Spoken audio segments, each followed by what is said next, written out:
l'actualité ce soir, élection présidentielle, les regards sont désormais tournés vers la Cour constitutionnelle. Après avoir reçu les résultats de la CENI, l'institution attend les recours des candidats au scrutin du 11 octobre dernier. Santé, le cancer à l'origine de nombreux cas de mortalité chez les enfants en Guinée, une situation due au faible dépistage de nouveaux cas et au coût élevé de la prise en charge des malades. Culture, mariage entre danse traditionnelle et moderne, un mélange prisé par les troupes artistiques qui entendent valoriser la culture guinéenne à travers sa diversité. Et là les titres, encore bienvenue à tous. L'ambassadeur extraordinaire et plénipotentiaire de la République islamique en Guinée et celui de la République d'Afrique du Sud, résidence à Conakry, ont présenté leur lettre de créance au chef de l'État, professeur Alpha Condé. Ibrahima Keïta, presse de la présidence de la République.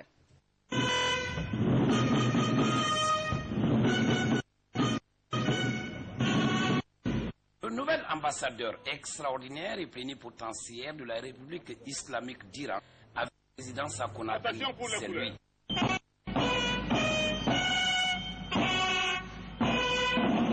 Saïd Hamid Reza Wahikiani est au palais Serotouria pour présenter les lettres par lesquelles son pays l'accrédite auprès du gouvernement guinéen. Extraordinaire et plénipotentiaire de la République islamique d'Iran avec résidence à Conakry. Bismillahirrahmanirrahim. Excellence, Monsieur le Président de la République, j'ai l'honneur de vous présenter les lettres de créance par lesquelles Son Excellence Monsieur Hassan Rouhani, Président de la République islamique d'Iran, m'accrédite auprès de Votre Excellence en qualité d'ambassadeur extraordinaire et plénipotentiaire de la République islamique d'Iran.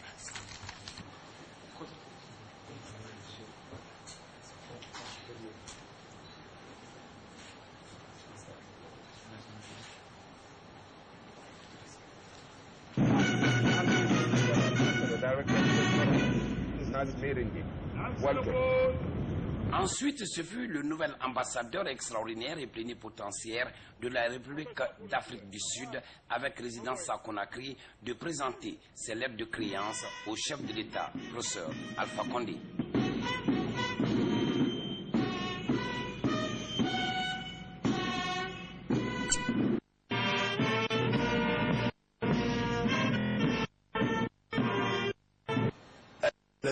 Mr. President, I have the honor to give you the letters of credence through which His Excellency President Jacob Zuma accredits me as the extraordinary and plenipotentiary ambassador of the Republic of South Africa to Your Excellency, and letters of recall of my predecessor.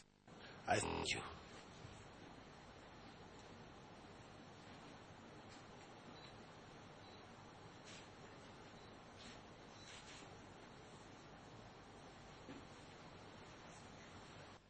Les diplomates sud-africains et iraniens ont rassuré le chef de l'État de leur ferme volonté de donner un nouvel élan à l'axe de coopération entre leurs pays respectifs et la Guinée. Avec ces deux diplomates, le président de la République, professeur Alpha Condé, a réitéré sa volonté d'œuvrer au renforcement des liens de coopération entre l'Afrique du Sud, l'Iran et la Guinée. Élection présidentielle 2015, les regards sont désormais tournés vers la Cour constitutionnelle qui a reçu hier les résultats publiés par la CENI. L'institution a non seulement la charge de valider ou réfuter ces résultats, mais aussi elle doit recevoir et étudier les recours des candidats à l'élection présidentielle. Pour l'heure, aucun recours n'est déposé au bureau du greffier en chef, comme le confirme ce reportage de Mabit Laïsouma. Après la validation des dossiers de candidature à l'élection présidentielle du 11 octobre dernier, la Cour constitutionnelle entame une nouvelle phase cruciale de son intervention dans le processus électoral. L'institution doit valider ou refuter les résultats publiés par la CENI. Son arrêt est l'aboutissement d'un processus juridique méticuleux. Dès lors qu'il y a une requête, le greffe prend la charge, donc le greffier en chef de la Cour constitutionnelle va transmettre la même copie à tous les candidats en lice pour qu'ils puissent en prendre connaissance. ils ont en retour, ces candidats-là, 48 heures pour déposer leur mémoire en réponse au niveau de la Cour constitutionnelle, pour que chaque camp sache qu'est-ce que l'autre camp reproche. Et juste après cela, la Cour constitutionnelle statue dans les 3 jours qui suivent sa saisine. Et donc, si la Cour constitutionnelle est saisie, elle a 3 possibilités. Soit elle valide les résultats tels que c'est proposé par la CENI, s'il n'y a pas d'anomalie constatée.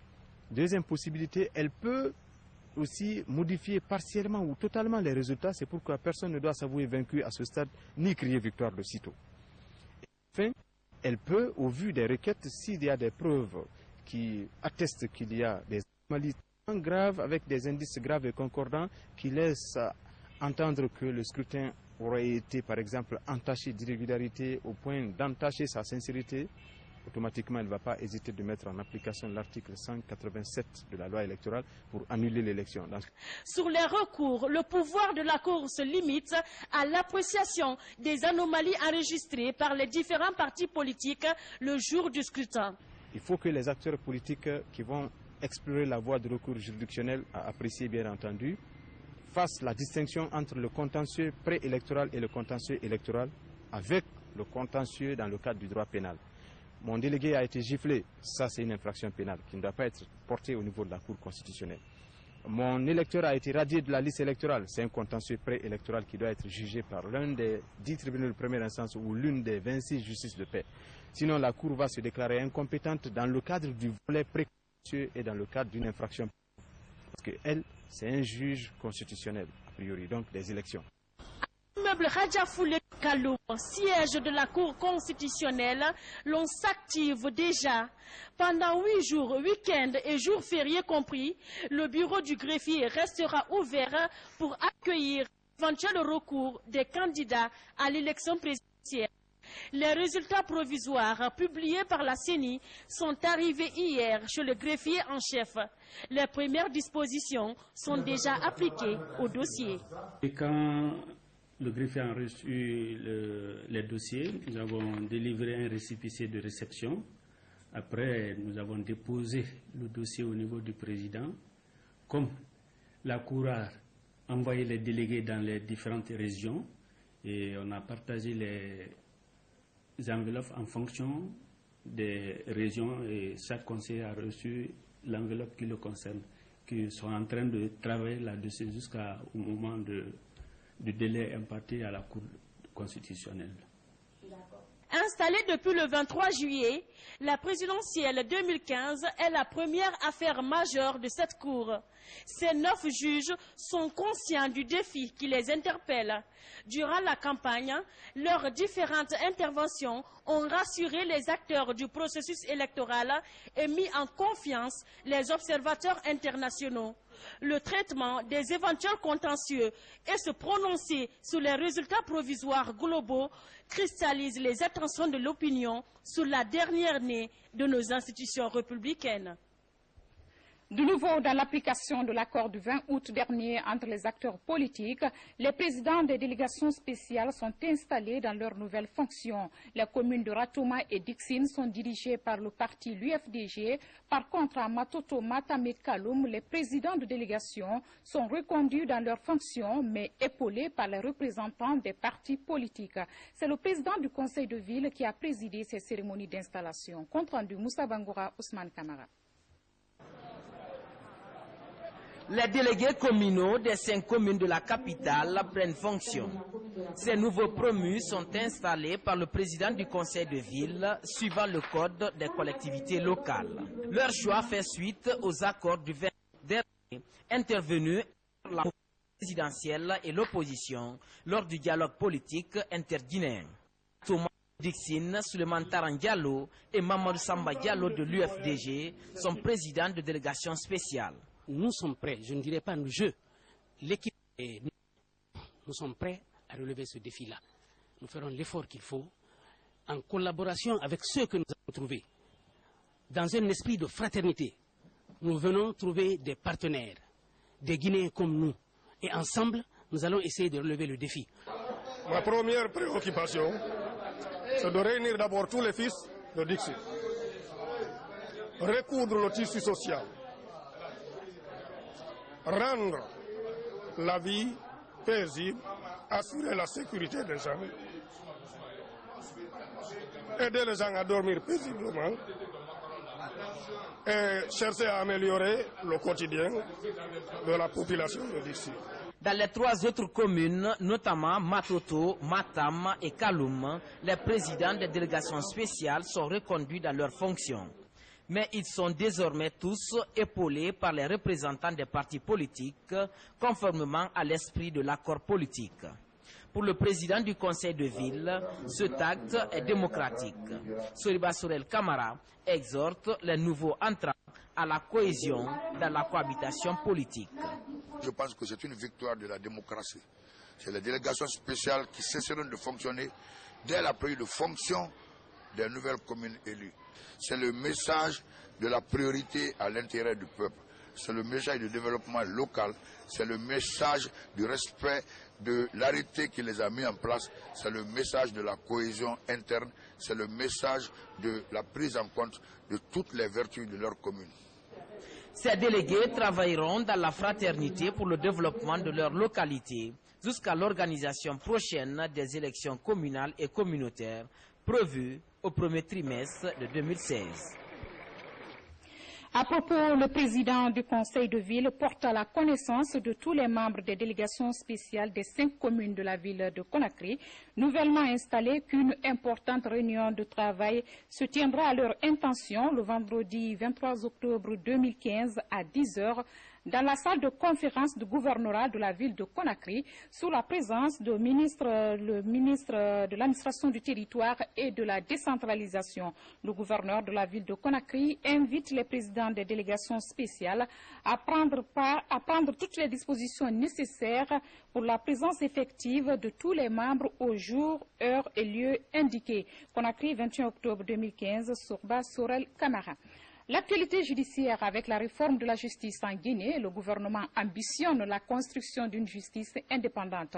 Ce matin, les acteurs concernés ont tenu la première session du comité de pilotage depuis la mise en place de ce programme il y a 8 mois. L'espace a permis de faire le bilan des activités, mais aussi d'échanger sur certaines priorités du processus. Kerno Younoussaba. Le programme d'appui à la réforme de la justice a pour objectif de faire du secteur un service public indépendant. L'organe a été mis sur pied le 11 février dernier. Cette session du comité de pilotage fait le bilan des activités de l'organe à mi-parcours.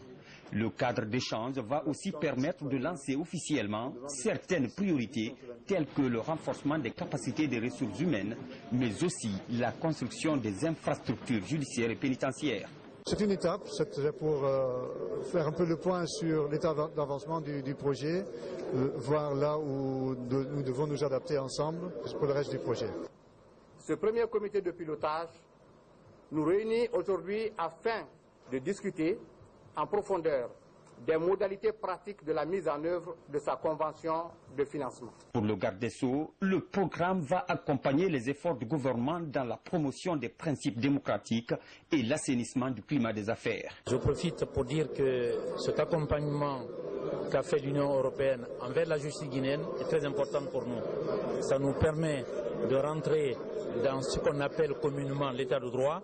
Ça nous permet aussi de pallier à beaucoup d'insuffisances qu'on a chez nous au niveau des infrastructures, au niveau du travail quotidien des magistrats tout simplement. Donc ce travail va se faire toute la journée et ensuite il y aura un rapport qui sera établi à cet effet. Le programme compte aussi faciliter l'accessibilité des justiciables devant les tribunaux, un défi que le ministère de la Justice entend relever dans les prochaines années. Toutes nos excuses pour la qualité de ces images. L'électricité de Guinée est désormais dirigée par un administrateur général. Il remplace ainsi le directeur général. Un changement qui intervient dans le cadre de la mise en œuvre du contrat de gestion de l'EDG, contrat signé entre la société française Veolia et le gouvernement guinéen.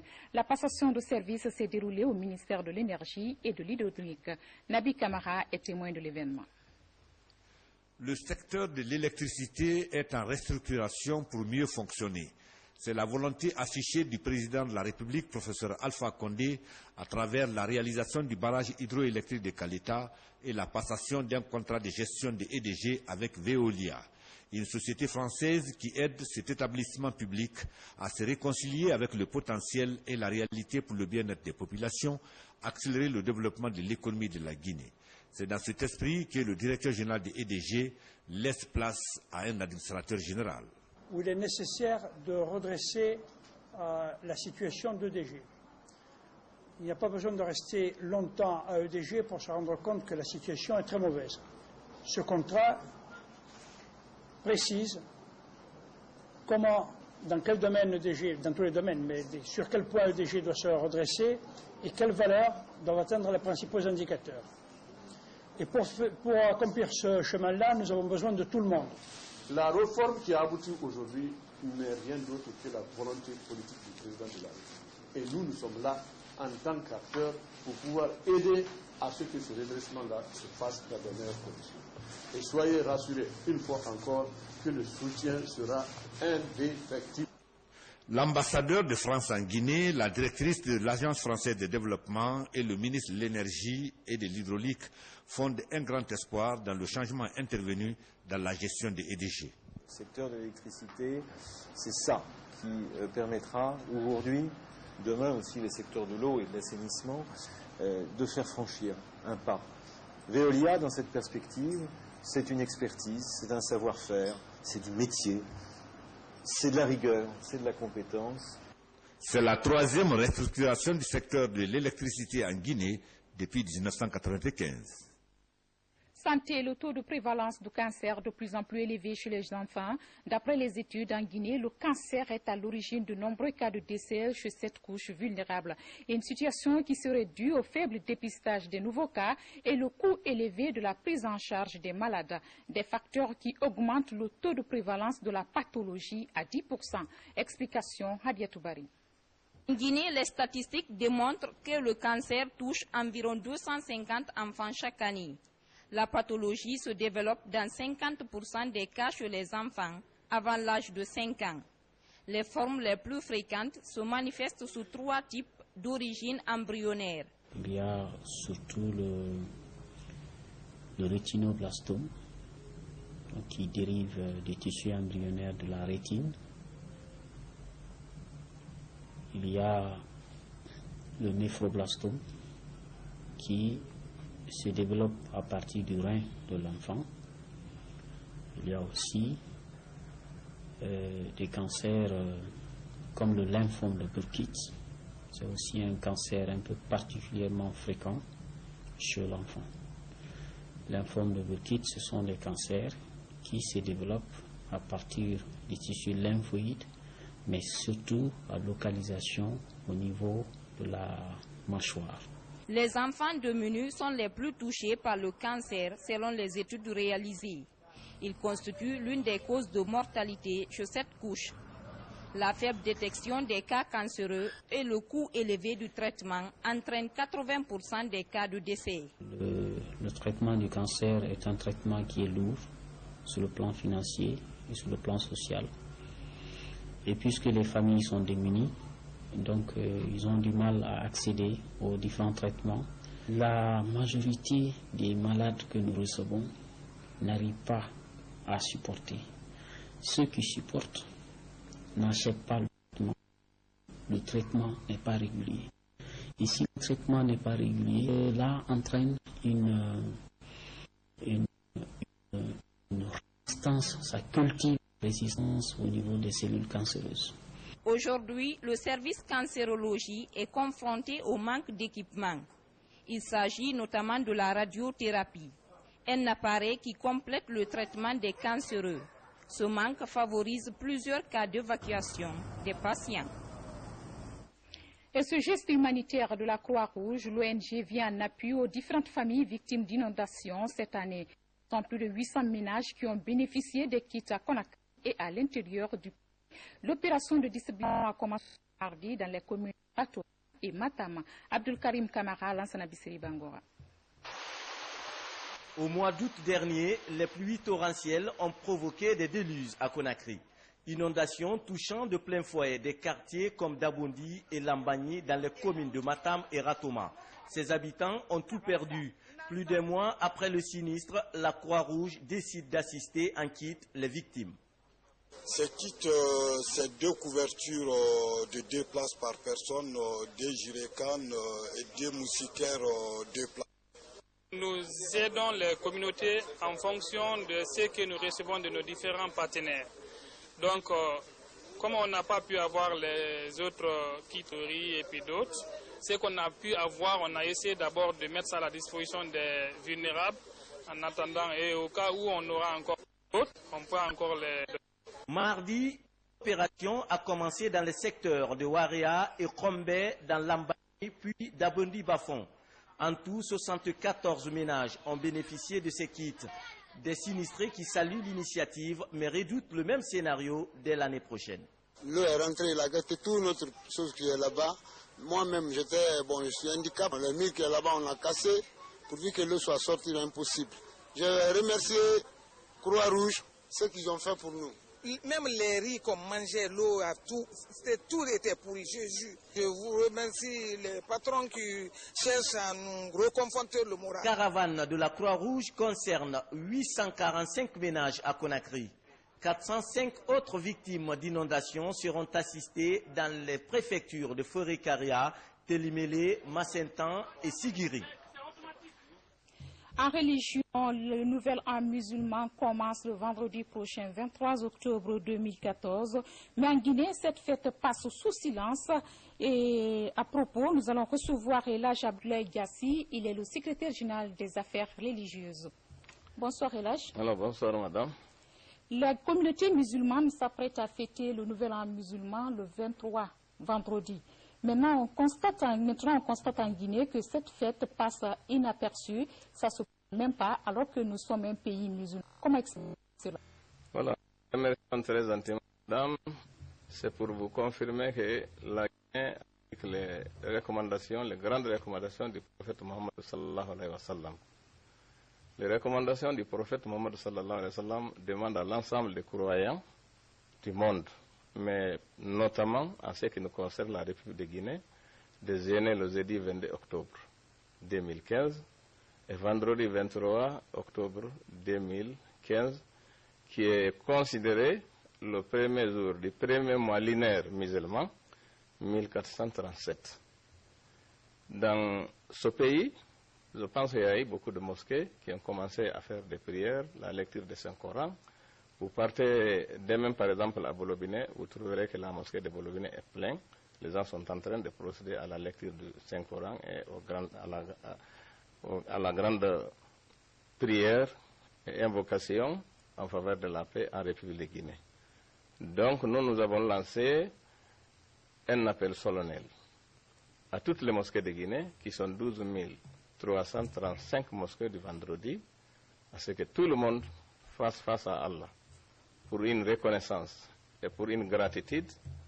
Le fait que Dieu nous a accordé la paix au moment et après les élections présidentielles du 11 octobre 2015, il faut que les musulmans de Guinée fassent des prières en faveur de la paix, en faveur de la cohésion nationale, comme nous avons demandé aussi à ce que nous prions beaucoup pour la rentrée scolaire du 9 novembre 2015 pour nos enfants. Les Guinéens sont appelés à remercier la grâce divine pour avoir vécu ces élections dans la paix. Elhaj Gassi, en résumé, vous demandez aux gens de jeûner jeudi et vendredi, c'est ça? Oui, nous demandons à tous les fidèles croyants musulmans de Guinée de procéder de jeûner le jeudi et le vendredi 23 octobre 2015, ça c'est conformément aux principes de l'islam et c'est conformément aussi aux grandes recommandations du prophète Mohammed sallallahu alayhi wa sallam. Merci Elhaj d'être venu sur ce plateau.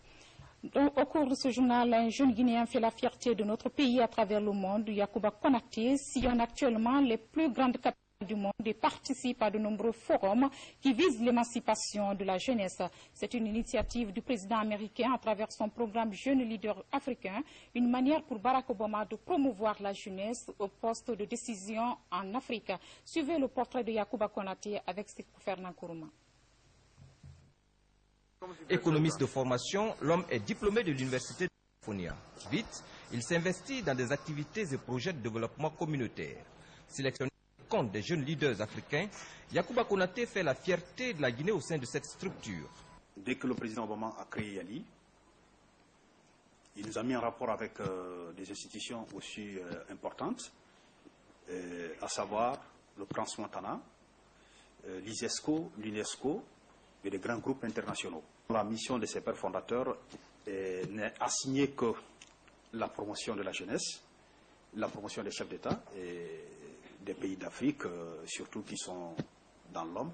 Yacouba Konaté est admis au sein du Forum international de Crans-Montana suite à une sélection rigoureuse. Un forum qui travaille à la construction d'un monde plus humain et plus impartial. L'objectif de Crans-Montana, c'est quoi? C'est de faire en sorte que d'ici 2020, ou plus tard 2025, que l'administration mondiale soit occupée majoritairement par les jeunes. Nous sommes en train de nous battre à ce que les objectifs, comme on appelle de Crans-Montana, soient vraiment réalisés. Reçu par le président américain en compagnie d'autres jeunes leaders africains, Yacouba Konaté parle à la jeunesse guinéenne. On a tendance à nous faire croire plutôt ici qu'il faut vraiment que l'État embauche les jeunes. L'État ne peut pas embaucher tout le monde. Il ne faut pas rester ferme dessus que l'État doit nous embaucher. Je pense que l'unique solution, c'est quoi? Que les gens soient dévoués. L'exemple de ce jeune leader montre que notre pays ne manque pas de talent. En culture, mariage entre la danse traditionnelle et moderne, les troupes artistiques diversifient leurs prestations à travers les pas de danse et le rythme en vue de valoriser la culture guinéenne. Un nouveau genre basé sur l'art et la chorégraphie et qui intéresse de plus en plus les groupes de danse et de percussion. Abraham Christophe Conté, Bernard Tonguino. Les danses traditionnelles guinéennes sont toniques et attrayantes à un rythme intense. Ici, à la Maison des Jeunes de Dixine, ces troupes artistiques mettent leurs talents en épreuve pour valoriser la culture locale. Chaque jour, des compagnies de danse, de chant et de percussion développent une forme d'art chorégraphique raffinée.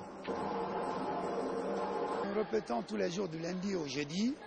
C'est un peu difficile, mais on se bat quand même pour pouvoir faire la promotion de la culture guinéenne.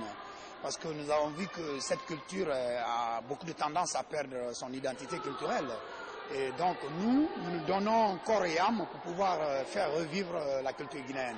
La Guinée, avec ses 4 régions naturelles, regorge de différents rythmes. Le numéro qui vient de passer, dedans, il y a le mané, il y a le soli, il y a le dundumba. Pour ces percussionnistes chanteurs, la culture est avant tout un moyen de rapprochement communautaire. Elle contribue à maintenir la paix durable, d'où cette exploitation à fond du patrimoine national. Je m'apprends aussi à chanter, et puis l'art avec la danse et notre culture guinéenne m'intéresse beaucoup, quoi. La culture de chez nous a une grande importance pour nous. Préserver et promouvoir la culture et l'art africain de Guinée par des créations artistiques et chorégraphiques, tels sont les buts qui poursuivent ces troupes artistiques du pays, à l'image de la troupe Merveille de Guinée. Sport football, la qualification du SLI national devient compromise pour le second tour de ce mondial des moins de 17 ans. Le 11 national s'est incliné hier face à la Corée du Sud sous le score d'1-0, perdu dans les derniers instants de la rencontre. C'est le Tata Diallo, envoyé spécial. Après avoir été contraint au nul, un but partout par l'Angleterre lors de sa toute première sortie, le Sili Cadès devait réagir mardi soir au stade de la Portada de Serena face à la Corée. Et malgré plusieurs occasions de but, les jeunes Guinéens n'arriveront pas à scorer. Et c'est plutôt les Coréens qui vont réussir le hot dog parfait à la 92e minute, œuvre de Serena. Le camp guinéen partagé entre déception et regret. Je suis déçu. On voulait gagner ce match, mais on est déçu parce que les enfants ont vraiment non seulement joué, mais ils n'ont pas été réalistes. Et cela a payé lourd contre nous vers la fin. Et on doit non seulement assumer, mais ces enfants ont une responsabilité.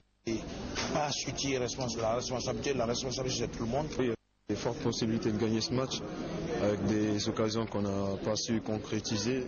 Et comme le premier match face à l'Angleterre, on a raté beaucoup d'occasions devant. Et ce match, c'était un match d'opportunité pour essayer d'avoir au moins 4 points. Le Sili Cadet est toujours dans le coup pour se qualifier au second tour. Mais cette fois, même un nul ne suffira pas et l'adversaire est un habitué de cette compétition. Pour le Brésil. On essaiera de tout donner à l'entraînement pour gagner le troisième match face au Brésil. On pense que c'est jouable, on donnera tout le possible qu'on a pour gagner ce match au moins, pour avoir une chance d'être qualifié. Le Sili Cadet a quitté la ville de la Serena ce mercredi pour celle de Vina del Mar, proche de la frontière brésilienne, où il va justement affronter le Brésil vendredi à 17h locale, soit 20h de Conakry. Toutes nos excuses pour la qualité de ces images. En bref, l'Église catholique de Guinée est en deuil. L'un des anciens prêtres guinéens vient de nous quitter. Monseigneur Louis Barry est décédé hier des suites d'une maladie. Il meurt à l'âge de 93 ans après 64 ans de vie religieuse. Les cérémonies funèbres sont prévues ce vendredi à la paroisse Sainte-Rose d'Akunda à 10h. Paix à l'âme du défunt. Mesdames et messieurs, c'est avec cette page noire qu'on se quitte. Compte de ce journal.